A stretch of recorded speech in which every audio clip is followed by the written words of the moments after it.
রকমারি ফল দিয়ে সাজানো সুন্দর একটা প্লেট। চলেন দেখি কীভাবে এই কাজটা করে। শুরুতে এক পিস তরমুজ নিয়ে এসে দেখতে পাচ্ছেন তরমুজটাকে বেশ সুন্দর করে কাটিং করার উপরে অংশের পাতলা অংশটা ফেলে দিল। এর পরবর্তীতে দেখেন দুই পাশ থেকে চিকন চিকন করে দুইটা স্লাইস ওরা ফেলে দিল। উপরের অংশটা রেখে কি সুন্দর করে এরা চিকন করে পাতা আকৃতি ধারণ করতেছে। দেখেন এই যে দেখেন পাতা কাটতেছে যথাসম্ভব ফুলের আকৃতির মতো ধারণ করার সম্ভাবনা বেশি। এই যে দেখেন খুব বেশ পাতলা করে করছে। কাজে কতটা পারদর্শী এবং সুনিপুণভাবে করছে দেখলেই আপনারা বুঝতে পারবেন। এবং কেন উন্নত হোটেলে খাবার হচ্ছে যে শেপের দাম বেশি হয়, পরিবেশনের খরচটা বেশি, এই যে দেখতেই পাচ্ছেন আপনারা, এর কারণটা হচ্ছে এটা। মাশাআল্লাহ বেশ সুন্দর করে হচ্ছে যে তরমুজ দিয়ে একবারে পাতার মতন একটা গাছ তৈরি করে ফেললো।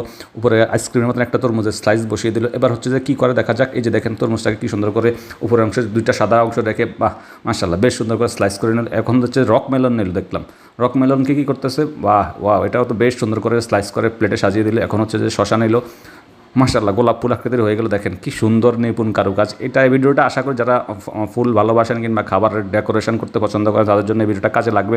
আপেলকে কি সুন্দর করে কাটলো, আপেলের মাঝে এখানে দিচ্ছে চেরি ফল দিয়েছে কি সুন্দর করে, মাশাআল্লাহ বেশ সুন্দর করে সাজানো হয়েছে। দেখেন খুব সুন্দর, খুব দ্রুতভাবে করা হলো এই কাজটা। মাশাআল্লাহ মোটামুটি প্লেটটা সেজে গেছে। এই যে দেখেন এখন নিয়েছে হচ্ছে যে কমলা দিয়ে ফ্রেশ প্লেটটাকে সুন্দরভাবে সাজিয়ে পরিপূর্ণ করা হলো। এই ধরনের ভিডিও ভালো লাগলে চ্যানেলটিতে সাবস্ক্রাইব করে